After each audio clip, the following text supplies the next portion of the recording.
News చూస్తున్నాం. ఢిల్లీలో కూడా సీఎం రేవంత్ రెడ్డి పనైపోయిందని మాజీ మంత్రి హరీష్ రావు అన్నారు. రేవంత్ రెడ్డి ధర్నా చేస్తే రాహుల్ గాంధీ కూడా రాలేదని ఎద్దేవా చేశారు. ఆ తర్వాత రోజే మిగతా రాష్ట్రాల కాంగ్రెస్ నేతలను సోనియా, రాహుల్ కలిశారని చెప్పారు. విద్యార్థులపై సీఎం రేవంత్ కేసులు పెడితే ఆ కేసులు ఎత్తివేయాలని భట్టి విక్రమార్క చెప్పడం ఎలా చూడాలని అన్నారు.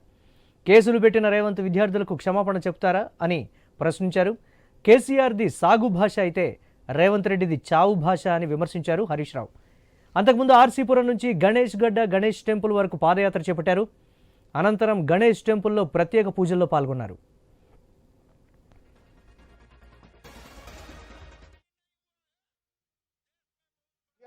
ఈయన పని ఢిల్లీలో కూడా అయిపోయింది. ఈయన ధర్నా పెడితే ఈయన పార్టీ నాయకుడు రాహుల్ గాంధీ ఢిల్లీలో ఉండి ధర్నాకు రాలే. ఈయన వచ్చినాక తెల్లారి మాత్రం మిగతా పిసిసి అధ్యక్షుడు, ఉప ముఖ్యమంత్రిని అందరినీ పిలిచి సోనియా గాంధీ ఫోటోలు దిగింది, రాహుల్ గాంధీ ఫోటోలు దిగింది. రేవంత్ రెడ్డికి మాత్రం తలుపులు బంద్ పెడుతున్నారు. ఈయన కలుస్తలేదు, వాళ్ళని పిలిచి ఫోటోలు దిగింది తప్ప ఈయన పిలిస్తే ధర్నాకు రాలే, ఈయన కలుస్తారంటే తలుపులు తెరవలే. ఇది ఇలా రేవంత్ రెడ్డి పరిస్థితి అయిపోయింది. రేవంత్ రెడ్డి కేసు పెట్టడట, భట్టి విక్రమార్క కేసులు ఎత్తేస్తారట. ఇదేమి రాజ్యము? ఇలా హోంమంత్రి, ముఖ్యమంత్రి రేవంత్ రెడ్డి, ఆయనేమో పిల్లల మీద కేసులు పెట్టిండు. ఇలా పిల్లల్ని తెచ్చి సంగారెడ్డి జైలు వేసింది రేవంత్ రెడ్డి. ఉప ముఖ్యమంత్రి అంటాడు లేలే కేసులు ఎత్తేస్తున్నాం, పిల్లల్ని విడుదల చేస్తున్నాం అంటాడు. ఇలా ఎవరిది నడుస్తుంది అసలు గవర్నమెంట్?